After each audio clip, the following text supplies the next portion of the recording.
Bonjour à tous et bienvenue aujourd'hui pour un nouveau film Matrix dans mon petit paradis à moi, le lac de barrage de Mialet. Donc l'installation de ma station est effectuée, il ne manque plus que le mouillage de l'amorce, la préparation des èches, les montages sur les cannes et on se met de suite en action de pêche.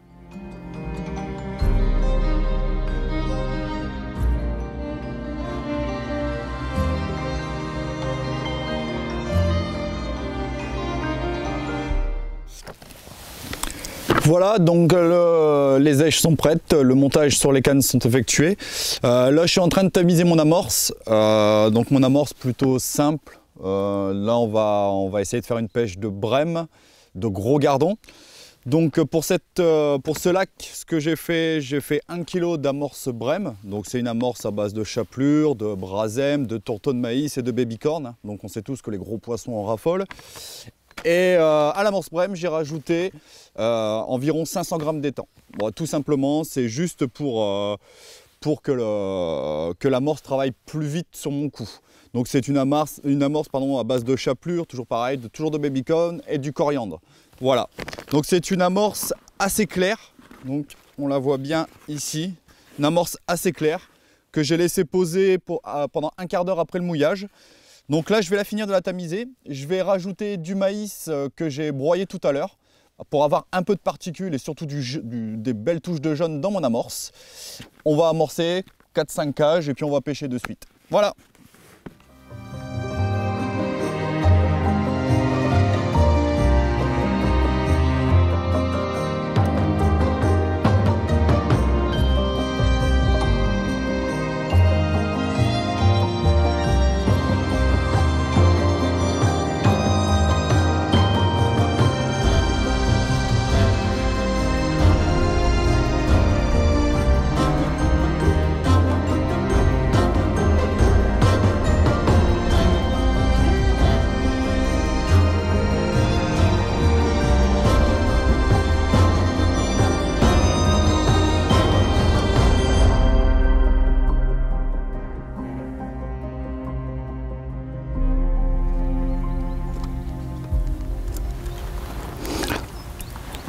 Un peu de rubis mort dans l'amorce, un peu de maïs.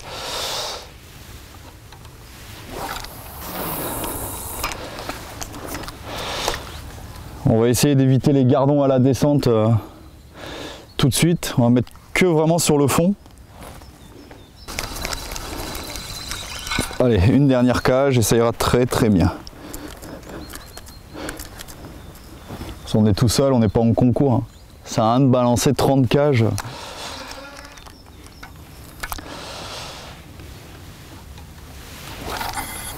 Voilà.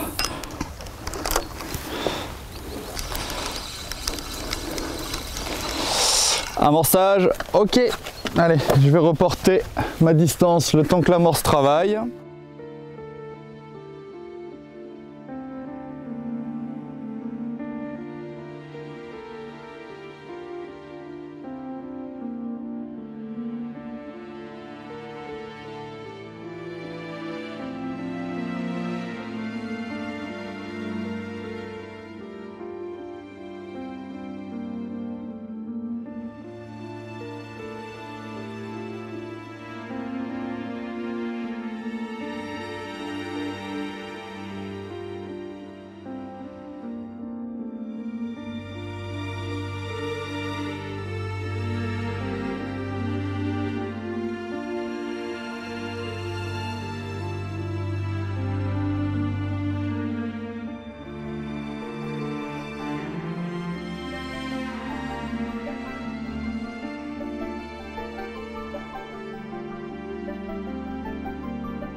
Ouais, donc voilà, on a commencé à pêcher il y a, je sais pas, un petit quart d'heure, 20 minutes. Donc on est encore en phase de réglage pour voir le poisson. On a déjà fait une plaquette, on a déjà fait des gardons. On a pas mal de touches de gardons. Ce que j'ai pu voir, c'est qu'avec 3 asticots rouges, les touches se calment énormément. Donc on est obligé de mettre 2 asticots rouges à la pointe. J'ai un bas de ligne de 50 cm avec un rajout de 20. Donc je vais voir, je vais peut-être, vu que les touches sont assez rapides quand même, je vais peut-être rallonger un peu, passer en 80 cm en tout. Et pour l'instant, voilà, on est sur une pêche à 40 mètres, sur un montage en potence coulissante matrix.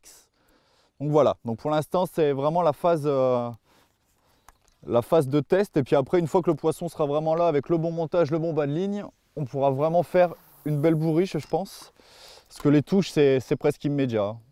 On est sur à peu près 3 mètres de fond, 3 mètres, 3 mètres 50.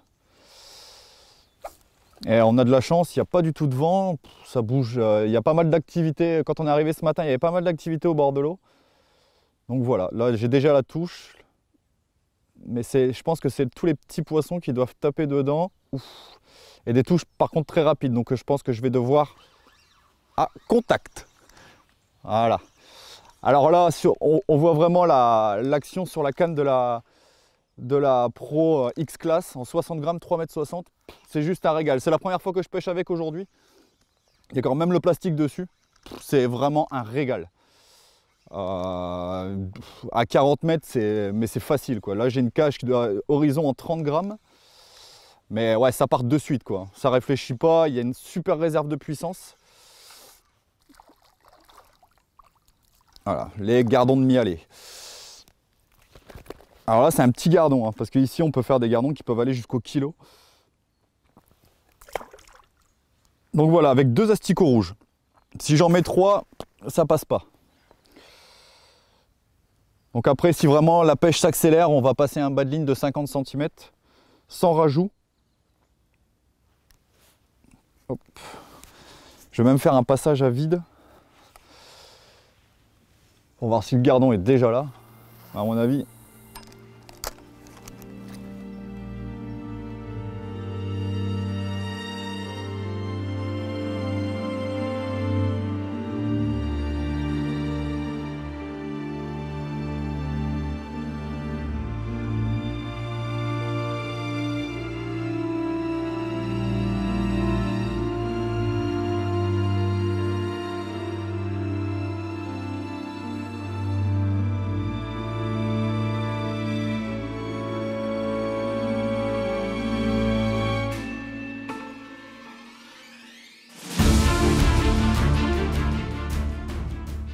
ouais, donc là ça fait 1 heure de pêche maintenant. Ouais, on a des touches de gardon, hein, c'est même impressionnant, c'est du posé-levé si on veut. Donc le but c'est pas de faire pour l'instant une pêche de gardon. On essaye de trouver la solution pour avoir soit les plaquettes soit les brèmes. Donc là j'ai tout simplement pour l'instant noirci un peu mon amorce. Je l'ai assombri légèrement. On a pu constater que sur l'amorce d'origine, les touches c'était directement à la descente. Et sans cage, on a fait une plaquette. Donc je pense que le gardon vient tout simplement sur la couleur de l'amorce à la descente. Donc j'ai noirci un peu mon amorce. Là pour l'instant les touches, bon bah voilà, ça c'est fait. Je parlais et j'ai pas eu le temps de ferrer, bon c'est pas grave. J'ai changé aussi l'hameçon, j'ai mis un hameçon plus fort de fer, un hameçon plus lourd. Et toujours pareil, hein, donc toujours 2 rubis à la pointe. C'est ce qui marche le mieux. On a essayé le terreau, le maïs, non, ça donne pas, c'est vraiment le rubis.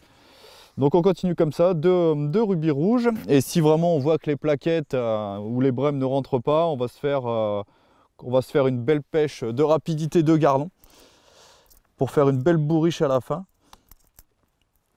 Et puis voilà, sinon le montage restera identique. On va pas changer grand chose au montage, hein. Le montage en potence coulissante est juste parfait, surtout ici.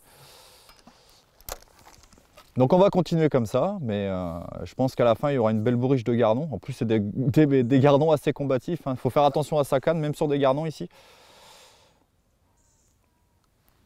Hop, je noie ma tresse. Et puis, ouais, non, je ne vais pas changer de montage, hein, ça sert strictement à rien. En plus, on en profite avec ce beau temps. Pour une fois qu'il ne pleut pas, même si certains nous avaient un peu donné de magnifiques messages ce matin. Hein, je pense à un certain Maël qui voulait qu'on se prenne, comme on dit chez moi, une drache. Mais on va pas se la prendre, la drache. Enfin, j'espère pas. Sinon, je le pourris, c'est pas compliqué. Donc là, j'ai des petites tapes. Et ça doit être les petits gardons qui tapent, qui prennent le bout des rubis. Allez. Bon, on a de la chance pour l'instant, on n'a pas été embêté par les carnassiers. Parce qu'ici, c'est un super plan d'eau pour pêcher au carnassier. Hein. D'habitude, il y a pas mal de bateaux. Mais là, on est arrivé ce matin, la descente à bateau, pas une seule voiture. On n'a pas un seul bateau sur l'eau.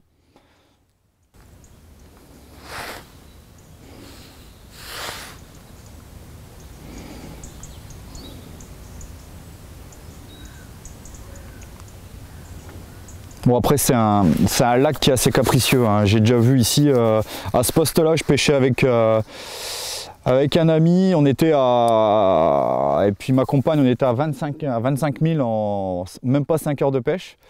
Et en face, à l'anglaise et à la grande canne, pardon, ils étaient capots.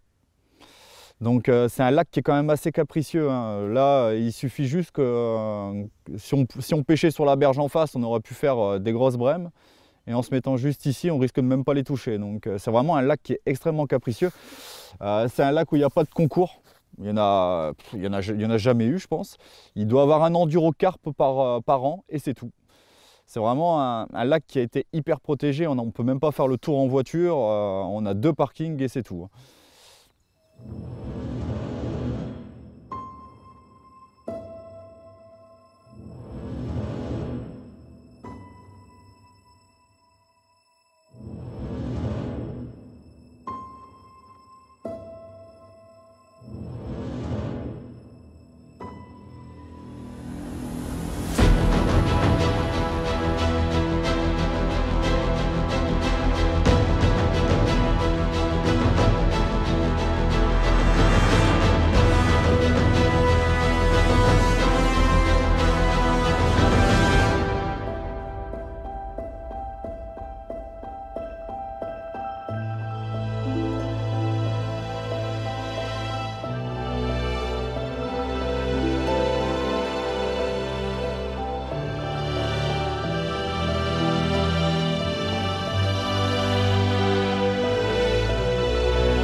Ah, enfin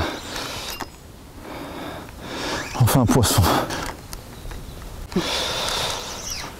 Alors là, ça faisait, je sais pas, un peu plus d'un quart d'heure, 20 minutes.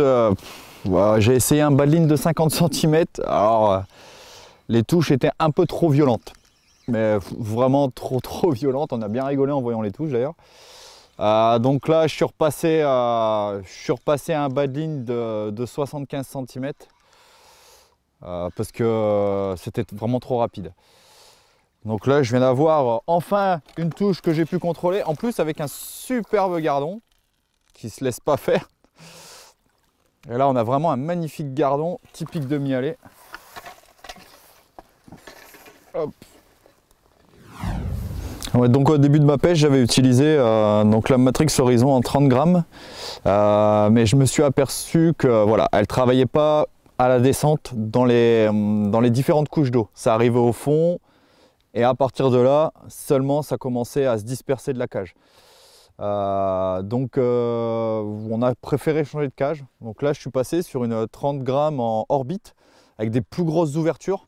Donc déjà, quand ça va arriver au contact de l'eau, ça va commencer déjà à se disperser dans toutes les couches d'eau pour arriver au fond. Et surtout là, maintenant, on essaye surtout de sélectionner un peu les gardons et plus les plaquettes parce qu'on en a quelques-unes, mais pas assez. Au moins, on est sûr et certain qu'à la descente, avec les particules qui vont être dans toutes les couches d'eau, on est sûr et certain que le gardon va suivre les particules et va suivre aussi mon èche. Donc là, pour l'instant, on est sur une grosse densité de gardons. On a réussi à faire les plaquettes, peut-être parce qu'il n'y a plus. On a eu une petite averse vite fait, mais vraiment tout vite, et les plaquettes ont commencé à répondre.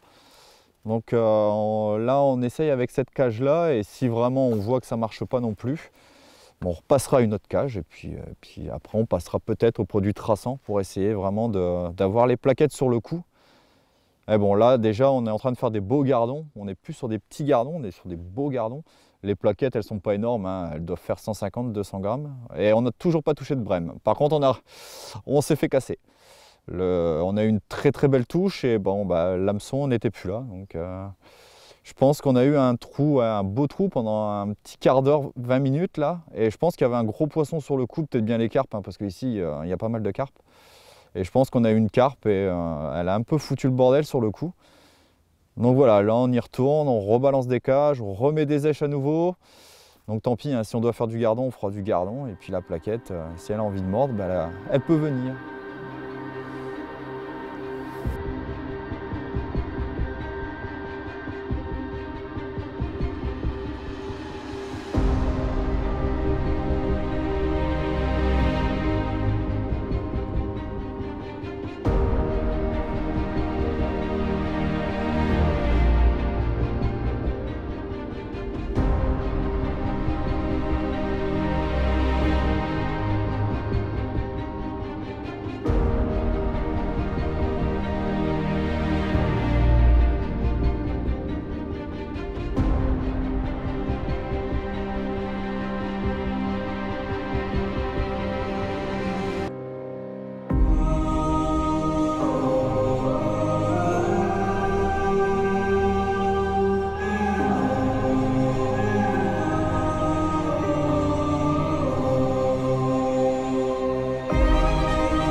Donc voilà, ça y est, c'est la fin de la pêche.